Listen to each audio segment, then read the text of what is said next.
What's going on, guys?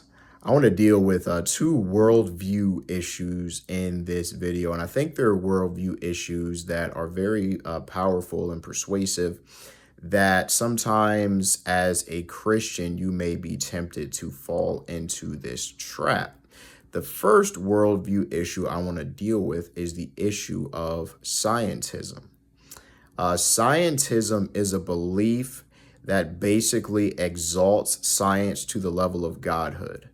Scientism basically says the only way that you can know things, the only way that you can know truth is through science and experiencing things through the five senses. And I'm going to lump in scientism and empiricism. Empiricism is you can only know things that are physical through the five senses. I'm going to lump those two together because they're very closely connected.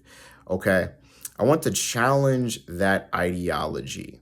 And essentially, the ideology says this: the only way you can truly know something is if you can sense it with the five senses or perform the scientific method on it.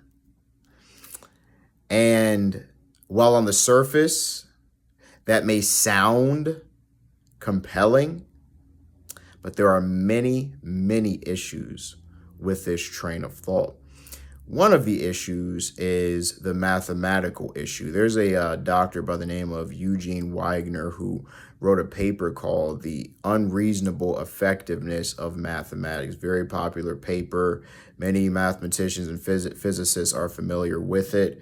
Many agree with it. There are a small number who disagree with it. But in the paper, he's basically making the case that mathematics so effectively describes and reveals things about our physical universe that there has to be a clear pattern.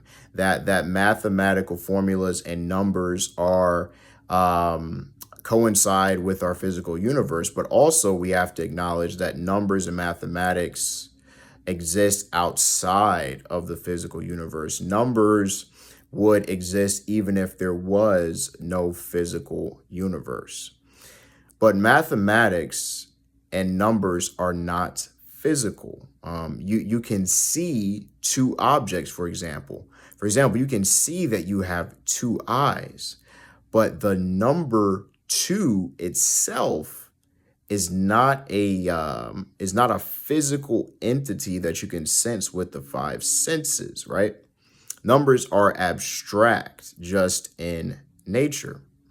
Yet, many scientists who claim they believe in scientism utilize these mathematical formulas to further understand the things that they are studying, whether they're chemists, biologists, or physicists. So scientism, if you're practicing true scientism, then you really shouldn't trust these mathematical formulas because they're not physical. They're non-physical, abstract type of things.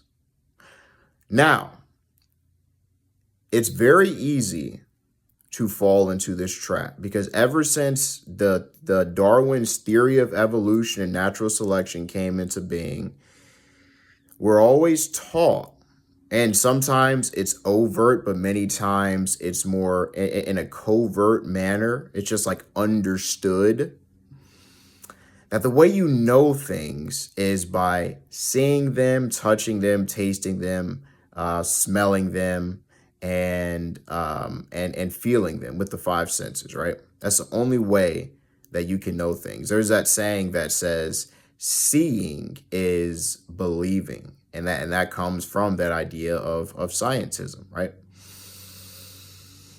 As a Christian, if you are having a discussion with somebody and they begin to just say, I don't believe in God because you can't do the scientific method on God. You can't see God, therefore God doesn't exist. Instead of trying to prove God through science, I think we need to take a step back and consider that the worldview that is being propagated is a scientism worldview And I think we need to challenge that worldview, because sometimes, you know, as a Christian, you can kind of be called and say, well, yeah, we can't see God, and we can't weigh God in a test tube. And yeah, I just don't know. But at the end of the day, there are other ways to know things outside of science, outside of the five senses.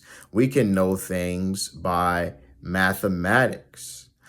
We can know things by historical data and historical documents. And then when you're doing that, you have science, archaeology, and history working together to understand, for example, a past historical figure.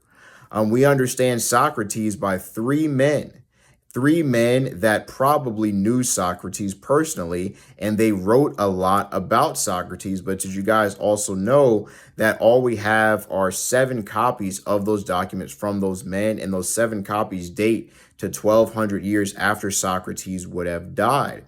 But we have this knowledge of Socrates by their writings and by other different archaeological things. But we wouldn't know Socrates if we just said, you know what? We can't use these documents to write about Socrates because we can't perform the scientific method on these documents. Therefore, we can know nothing about him. That would be illogical. We know things about Socrates because of the eyewitness testimony that we have about Socrates and various other historical figures. So scientism is a faulty worldview. But this other one I want to handle real quick, and then I'll end this video. The other one is the world's idea of love. So the idea of love in many people's minds is you just accept everything. If somebody's living a very, very immoral life, if somebody is even trying to force that immoral lifestyle and immoral ideology on children, you just accept it, you just be quiet, and you just affirm them. And if you don't affirm them and accept everything that they are doing, you are unloving and you are a bad person. I think sometimes as Christians, we fall into the trap where society makes us actually think that way. And we feel like if we tell somebody the truth on, for example, the gender, the transgender ideology, that somehow we're a hateful individual. Friends, at the end of the day, truth is truth. And I want us to internalize that. Because if we internalize that, we won't feel bad for telling people the truth. We won't feel bad for simply proclaiming the gospel of Jesus Christ, because that simply is the truth. I know we understand the scriptures say speak the truth in love, because there is a way you can speak the truth and not come from a place of actually caring about the person. Paul says to season our speech with salt and to speak with grace, Colossians chapter 4. We are to do that, but we also are to come from the angle of saying, I understand what biblical love is. I've seen Jesus in action. I've seen the apostles in action. These were men who had love. And I want to focus on Jesus because Jesus is in a category all by himself when it comes to that, because he's the Son of God.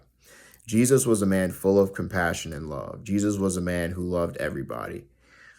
But when it came to standing up for truth and the word of his Father, Jesus did not back down. Jesus did not affirm the false teachers like the scribes and the Pharisees and their false teaching. Jesus did not just stand back and allow them to speak lies. Jesus was very confrontational, oftentimes in public settings, such as in John 8, right outside the temple. He is having, I would picture as a heated confrontation with him squaring off against the Pharisees and against the Jews who are claiming that he is a Samaritan and he has a demon.